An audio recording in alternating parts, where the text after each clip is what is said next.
Assalamualaikum warahmatullahi wabarakatuh. Nama saya Dewinar, NIM 2101819. Nomor urut absen 2, Prodi Sistem Informasi Universitas Maliku Saleh. Pada video ini saya akan membahas materi pada mata kuliah Sistem Operasi dari pertemuan pertama sampai pertemuan ke-6. Pada materi pertama yaitu konsep dasar dan sejarah perkembangan sistem operasi. Sistem operasi adalah sekumpulan program kontrol atau alat pengendali yang secara terpadu bertindak sebagai penghubung antara komputer dengan pemakainya. Tujuan sistem operasi: yang pertama, sistem operasi membuat komputer menjadi lebih mudah dan nyaman untuk digunakan. Yang kedua, sistem operasi memungkinkan sumber daya sistem komputer untuk digunakan secara efisien.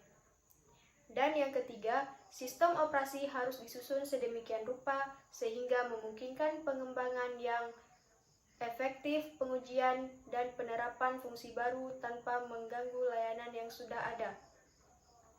Fungsi sistem operasi: yang pertama, membentuk dan mengelola sistem file. Yang kedua, menjalankan program.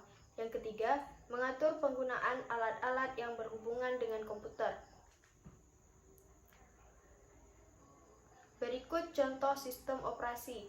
Yang pertama, DOS. Yang kedua, OS.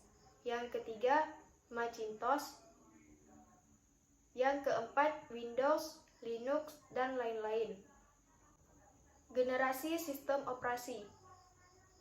Generasi pertama pada tahun 1945 sampai dengan 1955.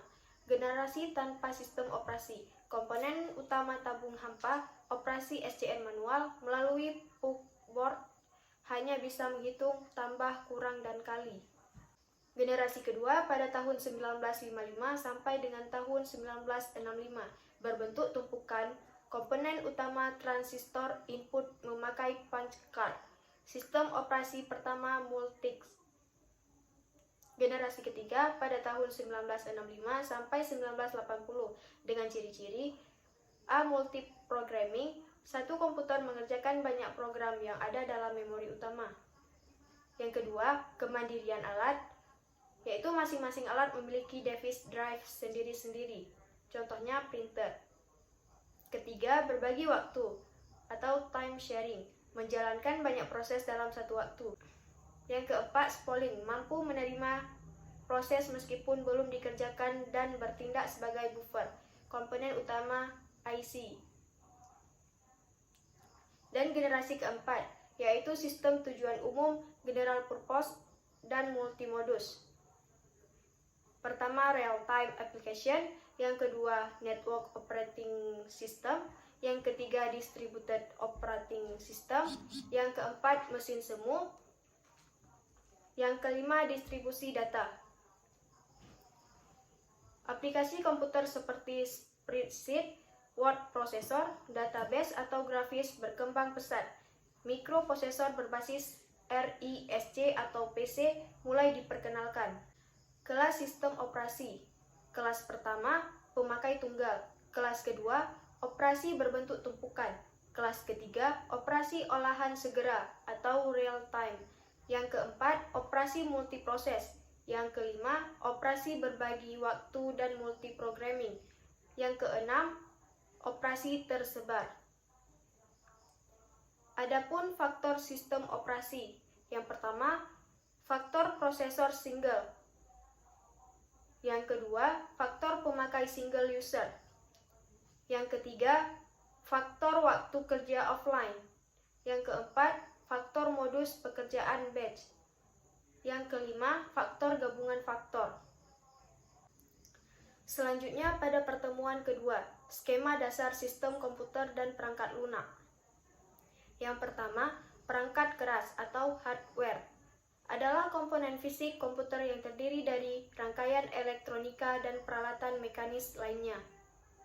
Adapun komponen tingkat atas hardware, yang pertama pemroses atau prosesor, yang kedua memori utama atau main memory, yang ketiga perangkat masukan dan keluaran, device input atau output, yang keempat interkoneksi antar komponen atau user interface atau device controller.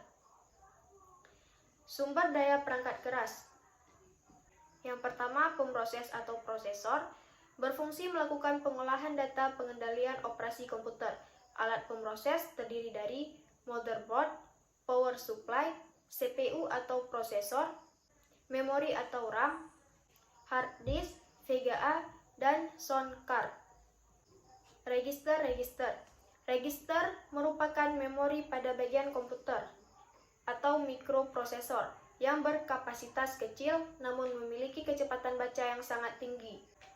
Register dapat dikategorikan menjadi dua, yaitu yang pertama, register yang terlihat pemakai pemrogram dapat memeriksa register tipe ini.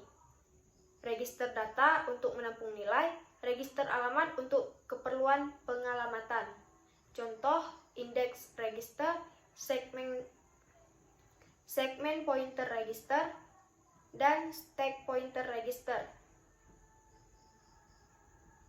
Yang kedua, register untuk kendali dan status.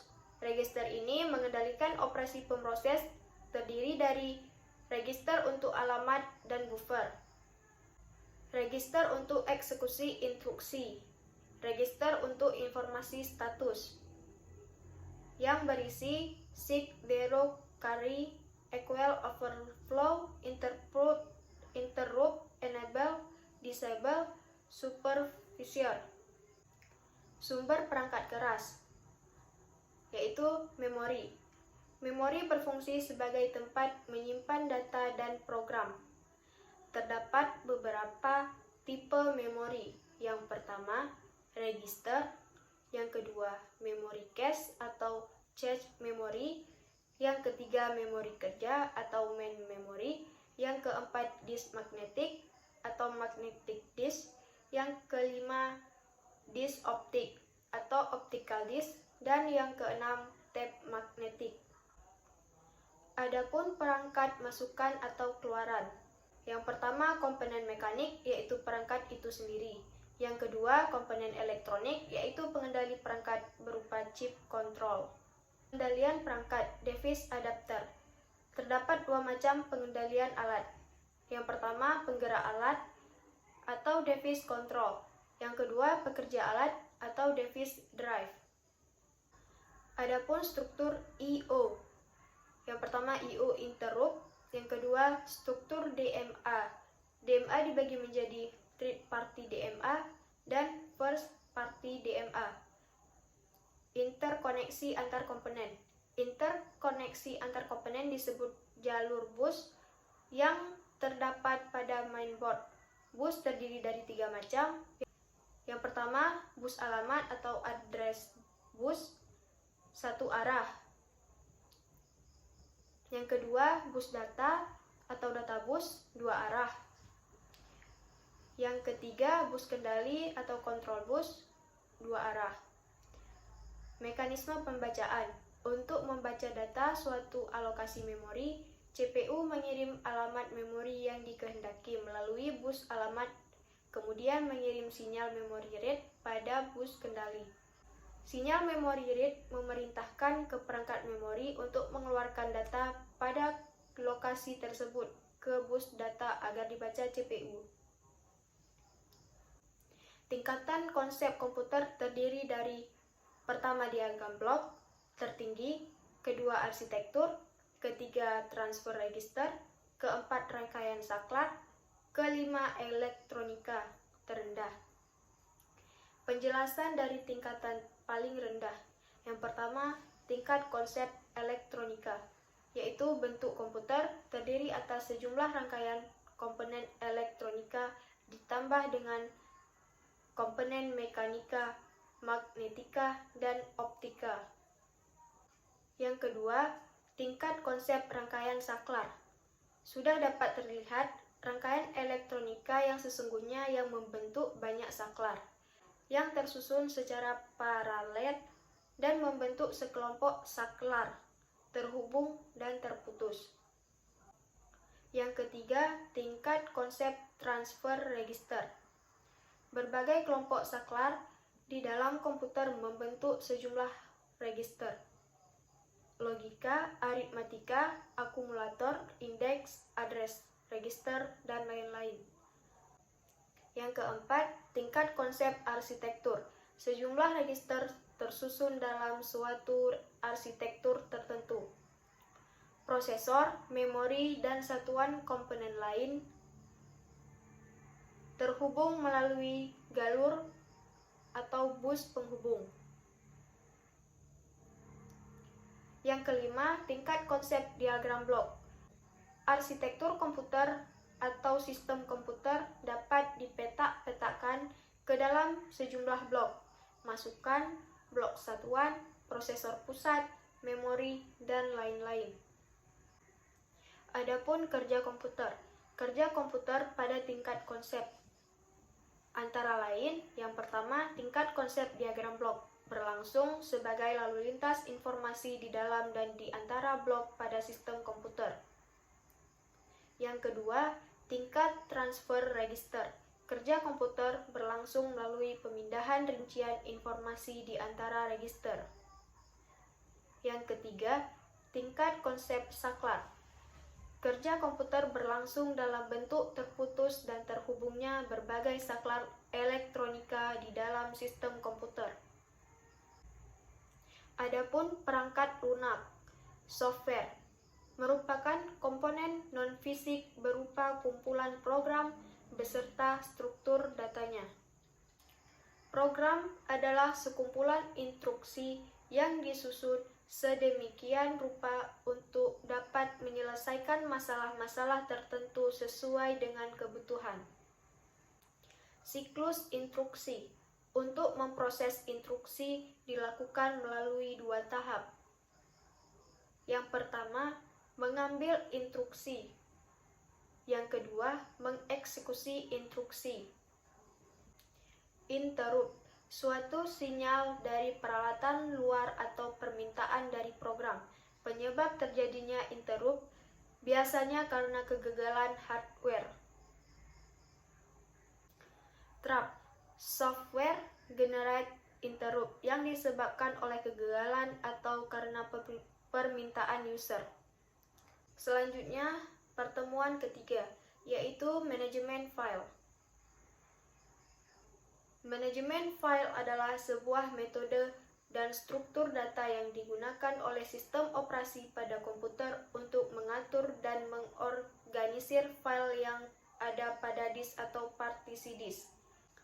Ada beberapa sifat file, yaitu yang pertama, persistence, yaitu informasi dapat bertahan meski proses yang membangkitkannya berakhir atau catur daya dimatikan. Yang kedua, ukuran atau size. File umumnya memiliki ukuran besar. Shareability, yaitu file dapat digunakan dalam banyak proses untuk mengakses informasi secara kongruen. Yang pertama, ada sasaran dan fungsi sistem manajemen file. Pertama, sasaran, yaitu memenuhi kebutuhan manajemen data bagi pemakai. Menjamin data pada file adalah valid. Optimasi kinerja atau waktu tanggap ditingkatkan. Menyediakan dukungan masukan atau keluaran, beragam tipe perangkat penyimpanan, meminimalkan potensi kehilangan data. Kedua, fungsi manajemen file. Ada beberapa fungsi yang bisa diandalkan dari manajemen file, yaitu penciptaan, modifikasi, dan penghapusan file. Yang kedua, mekanisme pemakaian file secara bersama. Dan yang ketiga, kemampuan backup dan recovery untuk mencegah kehilangan karena kecelakaan atau dari upaya penghancuran informasi. Mekanisme pemakaian file secara bersama menyediakan beragam tipe pengaksesan terkendali seperti read access, yaitu pengendalian terhadap akses membaca. Write access, pengendalian terhadap akses memodifikasi. Exit access, pengendalian terhadap akses menjalankan program. Selanjutnya yang kedua ada arsitektur. Pengelolaan file terdiri dari yang pertama sistem akses, berkaitan dengan bagaimana cara data yang disimpan pada file diakses. Yang kedua, manajemen file, berakitan dengan mekanisme operasi pada file. Yang ketiga, manajemen ruang penyimpanan, yaitu berkaitan dengan alokasi ruang untuk file di storage. Yang keempat, mekanisme integritas file berkaitan dengan jaminan informasi pada file tak terkorupsi. Selanjutnya, ketiga ada konsep sistem file, adalah abstraksi penyimpanan dan pengambilan informasi di disk. Abstraksi ini membuat pemakai tidak dibebani rincian, cara dan letak penyimpanan informasi, serta mekanisme kerja perangkat penyimpan data. Yang keempat, pandangan file yaitu penamaan, tipe, atribut, perintah, manipulasi, operasi. Yang kelima, ada direktori. Direktori merupakan file yang dimiliki sistem untuk mengelola struktur sistem file. Selanjutnya yang keenam ada share file. Adalah file yang tidak hanya diacu oleh satu direktori atau pemakai, tapi juga oleh direktori-direktori pemakai lainnya. Yang ketujuh ada sistem akses file, yaitu cara akses perangkat penyimpanan. Perangkat penyimpanan berdasar disiplin pengakses dibagi dua, yaitu yang pertama perangkat akses sekuen. Proses harus membaca semua byte atau record file secara berurutan, mulai dari awal, tidak dapat meloncati dan membaca di luar urutan. Yang kedua, perangkat akses acak atau random access device. Dimungkinkan dapat membaca byte atau record file di luar urutan atau mengakses record berdasar kunci, bukan posisinya. Dan yang terakhir ada organisasi file. Terdapat 6 organisasi dasar. Kebanyakan organisasi file sistem nyata termasuk salah satu atau kombinasi kategori-kategori ini. Organisasi atau pengaksesan dasar. 6 organisasi atau pengaksesan dasar antara lain yaitu yang pertama file fill, yang kedua file sekuen, yang ketiga file sekuen berindeks, yang keempat file berindeks majemuk, kelima file berhash, dan yang keenam file cincin. Pada pertemuan keempat ada teknologi dan algoritma penjadwalan disk. Yang pertama, magnetic disk. Magnetic disk merupakan penyimpan sekunder berbentuk bundar dengan dua permukaan magnetik. Penggerak disk berupa motor drive menggerakkan disk dengan kecepatan tinggi kurang lebih dari 60 putaran per detik. Kegiatan baca tulis dilakukan read, write, head yang diletakkan di atas piringan. Ruang rekam terbagi atas beberapa track atau lintasan. Adapun jenis head. Jenis head diberikan atas 5 head disk menempati tiap-tiap track satu head sehingga mempercepat proses pembacaan dan perekaman. Yang kedua, moving head disk hanya memiliki satu head yang berpindah-pindah mengakses dari satu track ke track lain. Teknologi hard disk. Beberapa teknologi hard disk antara lain yaitu yang pertama, shock protection system atau SPS. Sebagian besar kerusakan yang timbul pada hard disk disebabkan adanya goncangan-goncangan pada hard disk, menyebabkan tergoncangnya head sehingga dapat merusak piringan. Yang kedua, self-monitoring analysis and reporting atau SMART. Dengan menggunakan teknologi smart, hard disk dapat berkomunikasi dengan komputer melalui software. Komunikasi yang dilakukan berisi tentang status keandalan hard disk, kemungkinan terjadinya kerusakan, dan sebagainya. Yang ketiga, solid state disk atau SSD. SSD yang dikembangkan baru-baru ini tidak lagi menggunakan piringan magnetik sebagai tempat penyimpan data, tetapi menggunakan RAM atau dynamic RAM.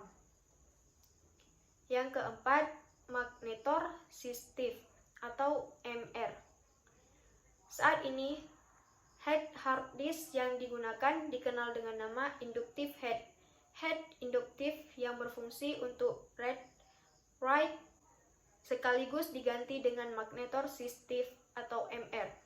Head yang memiliki head yang berbeda untuk head dan write. Yang kelima, partial response maximum likelihood atau PRML. PRML adalah teknologi dalam hal encoding dan konversi data pada saat read-write dari kepiringan. Teknologi PRML menawarkan kepadatan data yang lebih tinggi, kinerja hard disk yang lebih baik, dan integritas data yang lebih terjamin. Yang keenam, hot swap. Hot swap adalah proses memasang peralatan elektronik ke dalam suatu sistem yang sedang bekerja. Yang ketujuh, plug and play ETE. Sistem PNP adalah melakukan konfigurasi secara otomatis dan akan memudahkan pengaturan cukup lewat software, tidak melakukan pengubahan jumper. Yang kedelapan, Environment Protection Agency atau EPA. Hard disk termasuk komponen yang menghabiskan energi listrik cukup banyak pada PC tanpa menghitung monitor, apalagi pada notebook. Untuk itu, hard disk terbaru yang mendukung program EPA memiliki kemampuan untuk menghemat listrik, misalnya fungsi sleep, standby, dan sebagainya. Kesembilan, Error Correction Code atau ECC. Secara konvensional, jika terjadi kesalahan dalam pembacaan data dari piringan, maka untuk mengaktifkan ECC, head harus membaca sekali lagi daerah tersebut. Hal ini tentu saja akan menyita banyak waktu, sekitar 13 menit per sekon. Dengan menggunakan komponen ASIC, dibuat metode ECC yang dapat memperbaiki kesalahan pembacaan tanpa perlu membaca ulang daerah yang rusak. 10. Auto transfer. Salah satu cara untuk mempercepat transfer data dari hard disk ke memori utama adalah dengan cara menggunakan metode block atau block metode. Pengaksesan disk. Waktu akses adalah waktu yang diperlukan oleh kepala baca untuk menulis atau membaca isi sektor. Terdiri dari 4 komponen waktu. Yang pertama, waktu cari, yang kedua, waktu mantap, yang ketiga, waktu latensi, dan yang keempat, waktu salur. Rumus pengaksesan hard disk. Rumus menghitung waktu cari T dalam kurung N. T dalam kurung N sama dengan B kali N tambah S. Keterangan, B adalah waktu yang diperlukan untuk melewati satu lintas. N adalah banyaknya lintas atau silinder yang akan dilewati. S adalah waktu mantap, hulu tulis baca. Rumus menghitung rata waktu cari. T dalam kurung read sama dengan W kurang 1 per W. S tambah B dalam kurung W tambah 1 per 3. Keterangan, W adalah banyaknya lintas pada disk atau disket. B adalah waktu yang diperlukan untuk melewati satu lintas. S adalah waktu mantap hulu tulis. Rumus menghitung rata latensi. R per 2 kurang R per 2M. Keterangan, R adalah waktu rotasi, M adalah banyaknya rektor per lintas.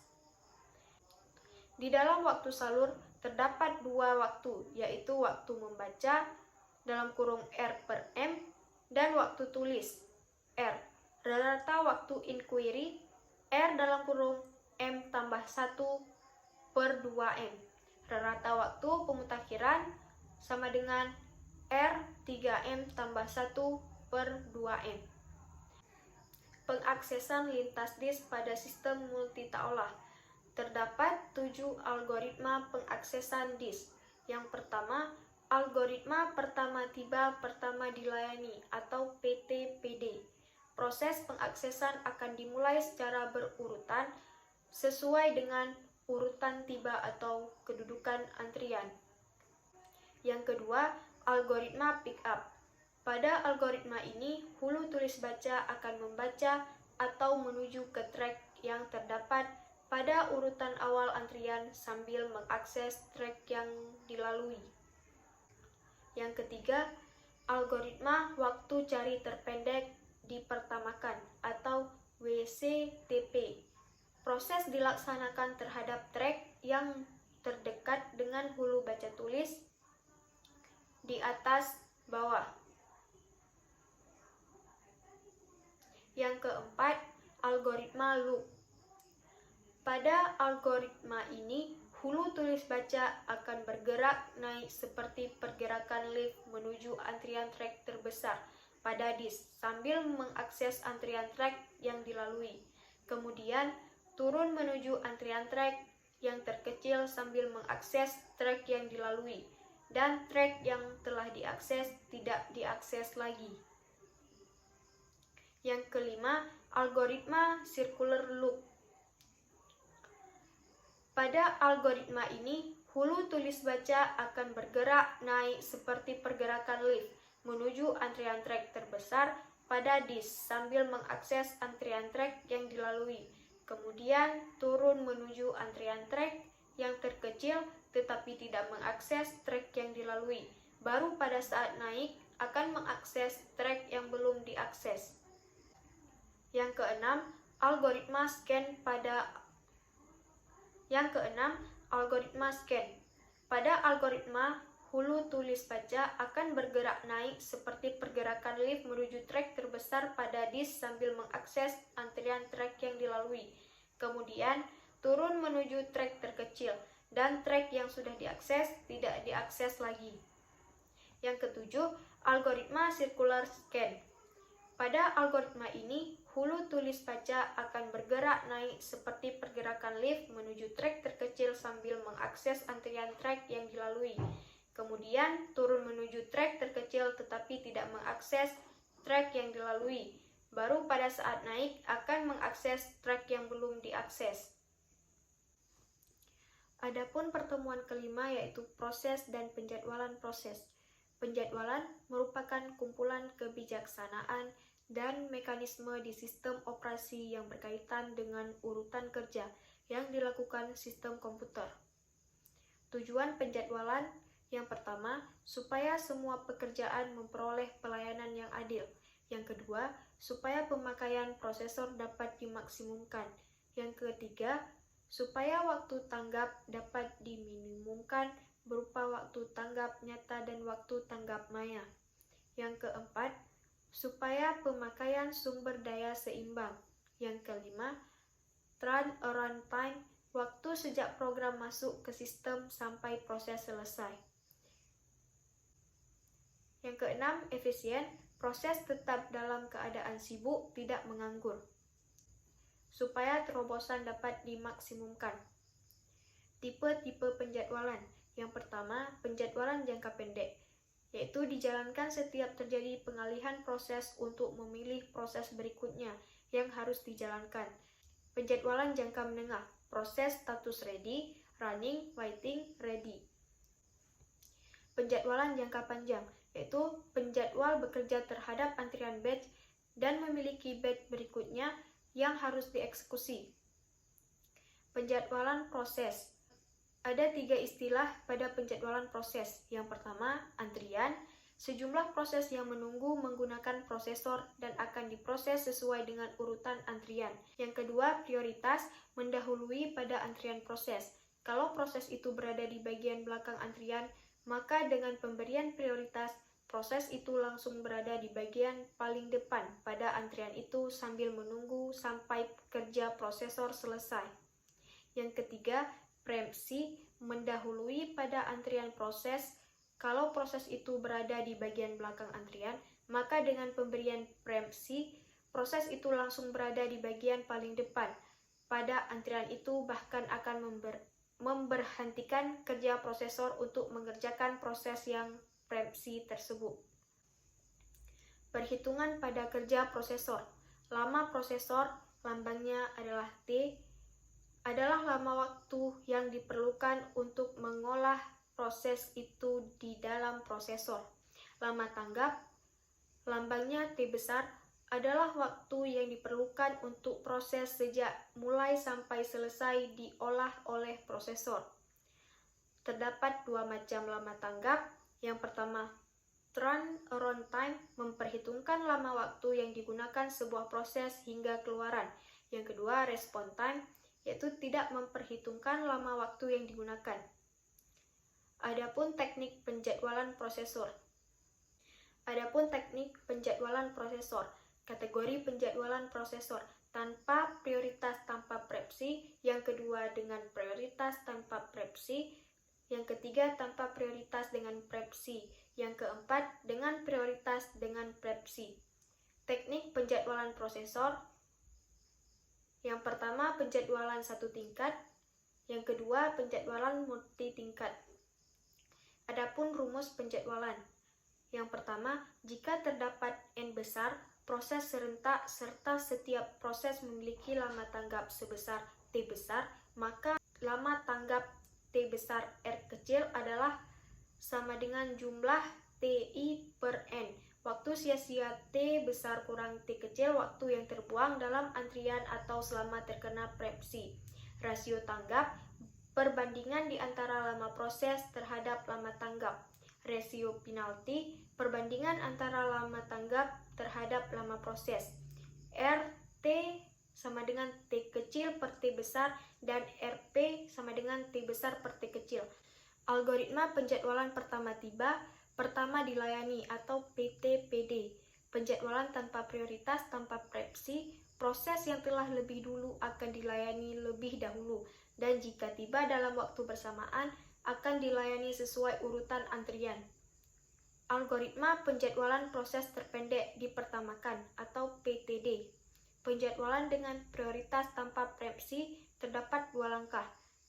Penentuan berdasarkan pendeknya proses yang dilayani. Jika proses yang terpendek tersebut belum tiba, maka prosesor akan melayani proses yang telah tiba sampai prosesor tersebut selesai. Dan yang terakhir, pertemuan keenam, yaitu penjadwalan proses lanjutan. Algoritma penjadwalan proses terpendek dipertamakan preempsi atau PTDP. Penjadwalan dengan prioritas dengan preempsi memiliki beberapa ketentuan. Yang pertama, prioritas berdasarkan pendeknya sisa proses. Yang kedua, diperhatikan saat proses tiba atau saat proses selesai. Yang ketiga, menghitung lama sisa proses dari semua proses yang ada. Yang keempat, jika proses dengan sisa proses yang lebih pendek dari proses yang sedang dikerjakan, maka atas dasar preempsi, proses yang sedang dikerjakan akan dikeluarkan dari prosesor. Adapun algoritma penjadwalan rasio penalti tertinggi dipertamakan atau RPTD, penjadwalan dengan prioritas tanpa preempsi. Ketentuannya, prioritas berdasarkan nilai rasio penalti. Rumus rasio penalti sama dengan RP kecil sama dengan S tambah T per T. Keterangan S adalah waktu sia-sia, T adalah lama proses. Tetap mendahulukan proses terpendek, namun prioritas proses panjang akan turut meningkat melalui peningkat rasio penaltinya. Algoritma penjadwalan putar gelang. Penjadwalan tanpa prioritas dengan preempsi. Beberapa ketentuannya. Yang pertama, kuantum waktu, waktu yang digunakan oleh prosesor untuk melayani setiap proses. Yang kedua, prosesor akan melayani setiap proses berdasarkan antrian. Yang ketiga, prosesor akan melayani sesuai dengan kuantum waktu yang sudah ditentukan. Sekian dari video saya. Apabila ada salah kata, saya mohon maaf. Saya akhiri. Wabillahi taufiq wal hidayah. Assalamualaikum warahmatullahi wabarakatuh.